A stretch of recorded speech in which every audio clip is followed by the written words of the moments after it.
I will ask on the stage Mattijs en Brink, Ineke Desentje Hamming, Arjan Doorland and Bart Hogendoorn, ladies and gentlemen. Welcome on stage. Welcome. Hello. Hello. Hi. Hi. Hi. Take your seats. Hello. Take your seats. Hi, Mattijs. I will introduce you to the audience. Mattijs ten Brink, Managing Director and Chairman of Transavia.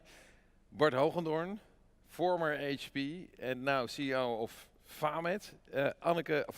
Ineke, excuse me, Desentje Hamming, President of FMA. That's the organization for the technical industry in the Netherlands.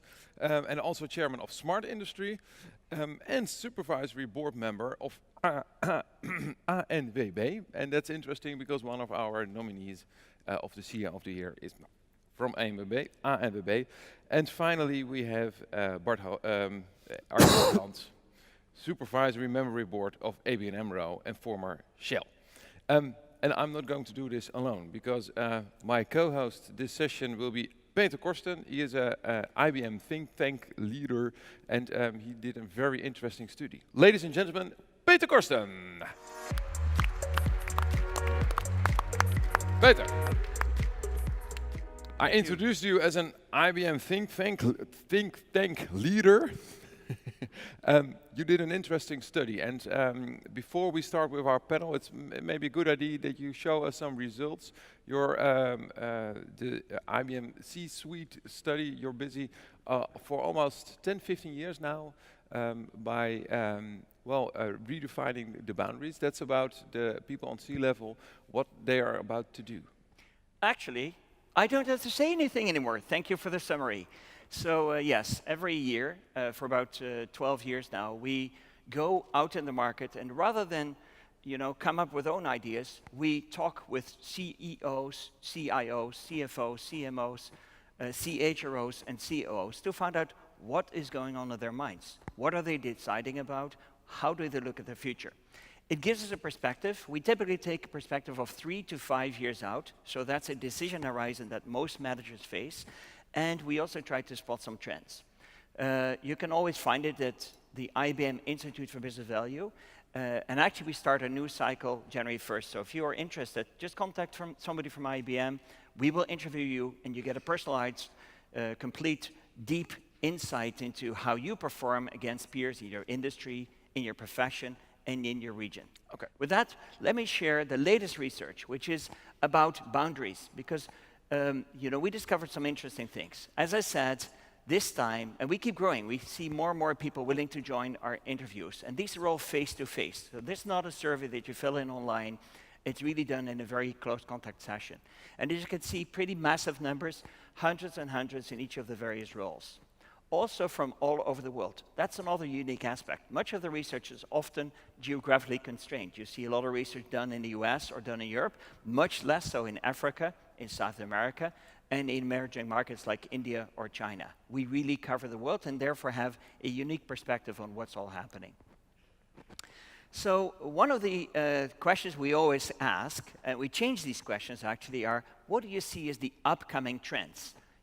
And we ask that of every single role. So we group that by industry, but also by CEOs and CIOs. And we thought the sharing economy, think of Airbnb, and think of Uber, and these kind of things, that will be a huge phenomenon. Alternative finance, think of fintech. Sustainability, how important is that with the all debate about carbon dioxide and things like that? Well, we were surprised, because some things that we thought were high actually turned up to be very low. As a matter of fact, the number one factor that the C-suite as a whole saw coming in as the top phenomenon determining the future of companies over the next 3 to 5 years is industry convergence.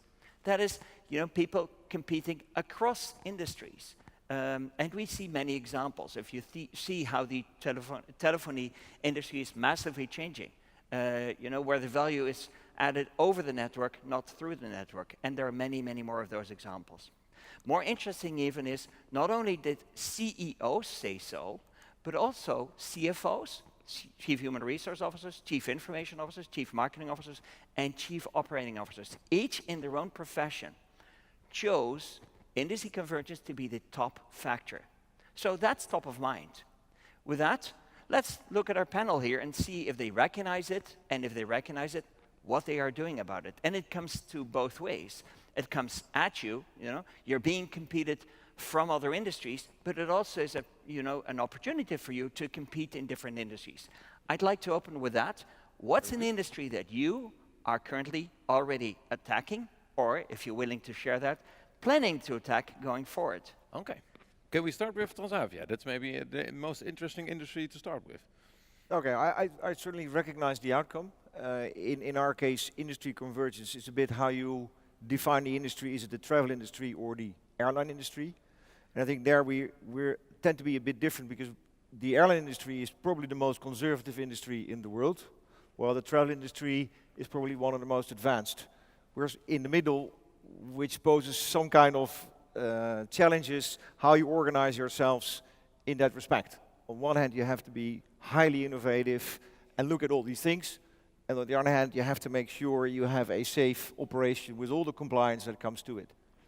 And probably that would drive a bit differently than you see here, except for the convergence part, my answers to all the questions. Okay. And Arjan and Bart, you're both in the fintech business. Vamet, well, maybe you should tell the audience in one sentence what are you doing, but it's about processing processing data.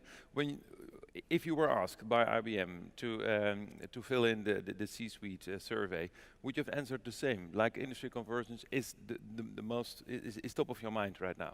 Well, I think that the big development in our industry, basically what we do is that probably half of you is a customer of Vamet and you get an invoice from us and paying for the dentist, something like that. So I must be your most popular guest. So basically what we're already doing, we're moving to the fintech model, but the fintech is not from one day to another that it's completely fintech. So we are kind of in the middle of it. Two things that come together is on the one side that you're trying to be highly effective, so basically automate everything, which is in line with the previous speaker, but on the other side to have the customer, how do you call it, centricity. So you are also able to differentiate yourself from the competition. So that's what we're doing right now. And how's that for ABN AMRO? Well, I called you a fintech company, but is the Well, first of all, looking at this before I answer your question, I would have definitely put the cyber risk a bit higher. And the stories you heard this morning made me only more concerned. So I could see an algorithm of NASA, NSA hacking an algorithm of a business, hacking our cyborg, and then trying to read brains directly. So maybe that's the future. So it was a little darkening, I must admit. Back to your question. Fintech and banks are kind of kept separated. We like to box things in, but banks are already a fintech and digital, but they're moving fast in that direction. Banks have a legacy to carry on, which is difficult sometimes. It's the old IT world, it's costly, but you have to keep it running. At the same time, banks have some assets like deep knowledge of risk management, which fintechs don't have. They have years and years of customer data, maybe not perfect, but they have it, and they can get far more value out of it, and ABN AMRO is doing that for sure. So it's a mixed bag. Banks will be different in 5 years' time, and in 10 years' time, definitely. But at the same time, will the existing banks all disappear, and will we have only small fintech companies doing it? Absolutely not. It will be a mix. You will see alliances everywhere, and at the end of the day, what happens and what will be the outcome is a much better customer experience in the first place, lower cost, and lower employment, and that's of course the biggest challenge at the same time. But you agree that your business, your industry is really disrupted by all those technology. It's disrupted from all left, right, and center, but also by regulators, by legislation like PSD2, which forces banks in a year's time to open their data stores for other companies, and so forth and so further. Okay. Although that legislation doesn't tell you where the accountability ends of the bank and where it starts of the receiver of the information, so there's a lot to be done there as well, also in terms of privacy and security. Okay. And Ineke, what's your opinion about this? Well, I recognize everything, of course. We are in the midst of a fourth industrial revolution with the ICT as driver. And the big difference with all the other industrial revolutions that we had is this one is going much faster. And I think we have wonderful opportunities in the Netherlands to cope with this. Because if the financial crisis has learned us one thing, that is that in the Netherlands we have to produce to be able to export, and the ICT is a big help. There are a lot of companies in the industry who are now not maybe even a production company, but a software company. There are some also SMEs. They say one day I'm a metal company and the other day I'm a software company. So this is going to change with a tremendous pace. And we have a very good basis position to make this work and to make it successful in the Netherlands. We have the best ICT infrastructure of Europe.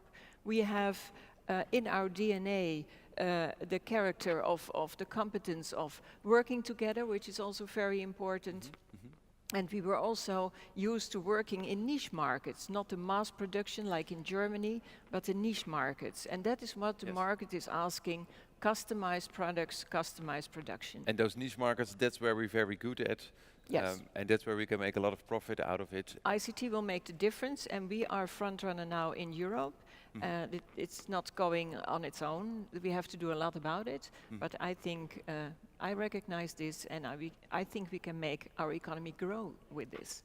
Peter, I see that our panel is well, they totally agree with each other. And I actually have They're a not proposal. surprised by this slide. They're not surprised, but I think they have a fantastic opportunity. So Mattijs, who's running Transavia, should be getting maybe his billing processed by the Friends of FAMED. So, FAMED enters the airline billing processing business. You then provide the financing for people that are willing to fly and willing to do holidays in an integrated fashion, which you work together with for ABN AMRO, and so on and so forth. So what we are actually seeing are a lot of alliances. And jokingly, I may say, I see that in my own organization as well, if I may add to that.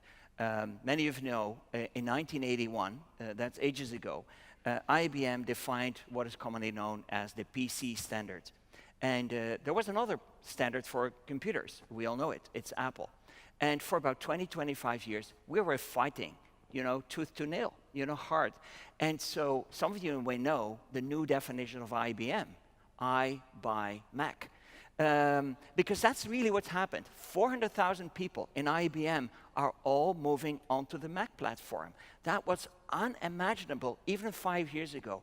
And it's only a top-to-top level contact between Tim Cook, who by the way is a former IBM employee, and Gina Rometty, where we said, why don't you try this? And it was so fantastic. So we had to give in. So nothing is impossible. If we can be on Mac, who cannot, challenge the business rules and change the way you run your business? So that's really what you see going on anywhere. Okay. By the way, I think this list of things, many of these things will hit. It's not completely predictable, but you've already seen the anywhere workplace. We've been talking about that, rising cyber risk, and even at the bottom, this sharing economy, it's big. And if it's the taxi industry, the hotel industry, wow, phenomenal things are happening. By the way, mostly that is accretive to the business.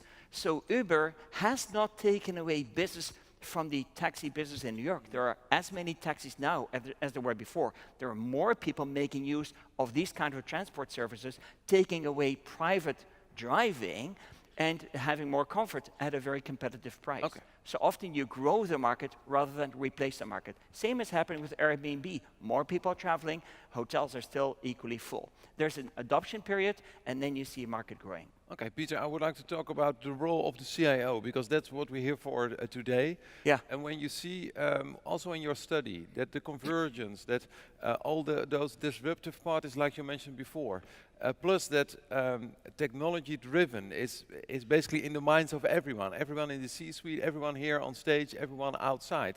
What will then be the role of the CIO? Will the CIO become the utility provider of IT again, or will the CIO transform? What do you foresee in the future? So let's talk about that on the basis of the next slide, and then ask the panel. So the question for the panel is going to be, do we need a CIO, and what should a CIO be looking at? So the second question we had was external forces. Now, this is interesting because here we do a longitudinal study. We started this way back in 2004, more than 10 years ago. And if you look at these lines, you see the top line, the red line, market factors. For many, many years, that line was the top most important factor. But it has gone down a little bit and is number 2. Look at globalization, how that's gone away. We all remember the famous book, The World is Flat, and how that revolutionized things. Of course, we have learned to outsource and to reshore and to inshore and whatever you call it, to India and from other parts of the world to China, manufacturing in China. So that globalization phenomenon, now is commonplace. It's something very normal. Everybody has it. Look at the bottom. But Peter, wait a second. Basically, you're saying we have to speed up a little bit because of the That's right. time. Basically, you're saying people you surveyed in the C-suite, they say globalization, geopolitical factors, we cannot do anything about it. We just stick to our own companies, our own markets. Well, so globalization has gone down because it's normal. Interesting geopolitical factors that you raised, because you cannot change it, it's a table stake. You have to deal with it. So what's the missing factor here? That's the interesting question. A factor that rose from position number 6 to position number 3, 3, 2, and now for 3 times in a row is number 1. It is technology. So technology, everybody in the world agrees, has risen to the top and is steady as the top as the main factor for the future. So the question to the panel here is, with technology at the top, and that's including IT, but also other technologies, what's the role of our CIO? Perfect. Who wants to respond to this question? Yeah. Yes. I think one of the most important things is, as I said before, we're in the midst of an industrial revolution with ICT as a driver, but I also see it as a management revolution. You have to think completely in a different way. You have to look at your business models in another way. And the CIO might be one of the most important persons in the company. As I said before, companies are in a transition into being a normal company, or well, what is normal nowadays? I think ECT is now the new normal, into a software company, even probably Transavia. True. I mean, you started with, at one day, transavia.com. I thought it was wonderful, but it has also developed so fast. And I think if you don't but on the look other at hand, your- there are also companies who just fire their CIO and say, well, we need a CTO or a CDO. Is that also the case with Transavia? Must No, we Michel did not be fire Michel aware of his yet. job? Or No, I think, and if you would ask me the question, I probably would have put people skills above technology factors. Because I think that's what it's all about. Yeah. And you see all the functions in the company blurring. And it's not so much about the structure, it's about the attitude of people. Are they curious about what the world has to offer and what the opportunities and the risks are? And I think, sure, a CIO, whatever we call it, in the next 5 years, should have a curiosity for technology. But it's nice to see that our CEO, and this is not to help him win, is also interested in the way we work. So how do you develop an organization? How do you develop people? How do you attract the right talent? Okay. Because it's all about making technology work for you. okay, and there's also another trend what we see, maybe also in the C-suite survey, that a lot of CIOs they tend to go to the business. We've seen it by Jeroen Tas from Philips, Frans Woelders, ABN AMRO. This guy over there, and also Bart Hogendoorn, you were in IT and now you are head of a company. Why did you make that switch? Is it more interesting to be more to bring the technology into the company? Is that? Well, if I can quickly respond to the previous question, because people might be interested in at least what my expectation is of a CIO, you know, and I agree with all the people stuff and that they have to be developed, etc. But I think that basically, if you look at the pharma business, we are a high volume, customer-centric organization. So first of all, the stuff needs to work.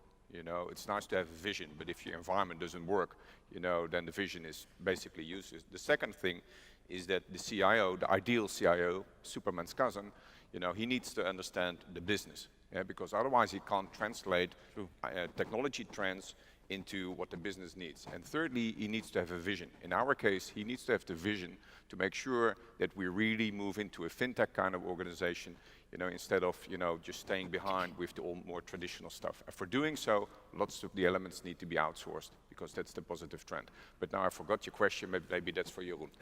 No. The question was, why did you choose to move from IT to the Oh, for to me business? personally?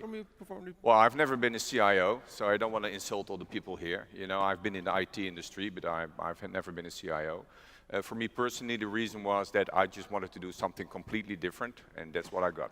Okay, that's what you got. Finally, But I'm definitely a former CIO.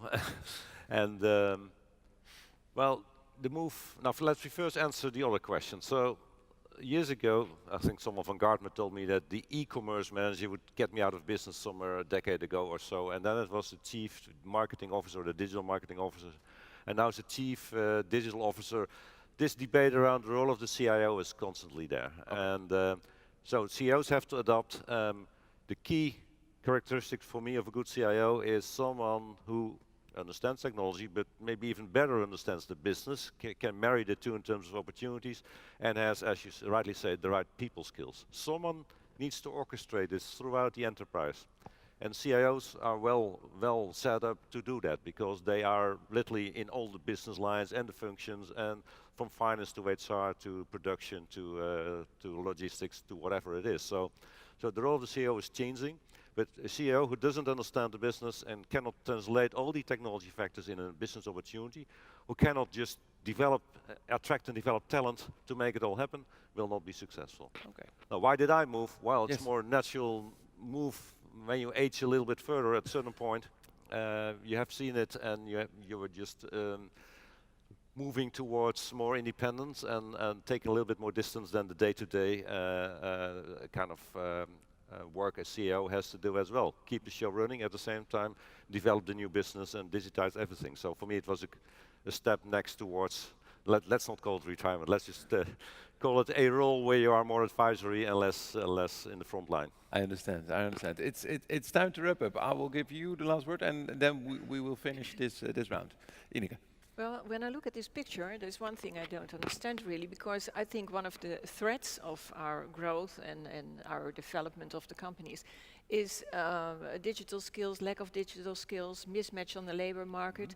And if I look at this picture, I see it is less important in 2016 as impacting as an external, maybe it's an internal force, external force impacting the enterprise. I don't really get that, because I think that maybe apart from cybersecurity, the lack of digital skills and the mismatch on the labor market is one of our threats.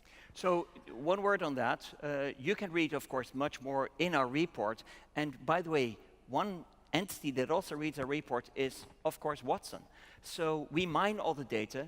We mine over 20,000 quotes from what people see. What we learned from that is that over the whole board, people see people skills to be more prevalent. If you cannot get it in your own company, you get it from a sister company, or you can get it from India or from China. So, but there is still a lot to be done. And I would like to end, looking at the time here, Yes. with the new definition of the CIO. Because with technology at the top, if you just treat it as information, I don't think many CIOs are going to survive. There's a deep need. As you see here, two of the members here are former people active in the IT industry. Boards want to embrace it. They need it. So the new definition of the CIO is either the chief insight officer that provides you with new trends and curves, whether it's in marketing or in people skills that you need or things like that, or the chief initiative officer. Because with so many things having to come to technology, you have to lead the way, you have to show what is possible. With that, have a fun day and see you again. Thank you very much. Thank you. Peter Korsten, thank you very much. Stay on the stage. We're going to wrap up our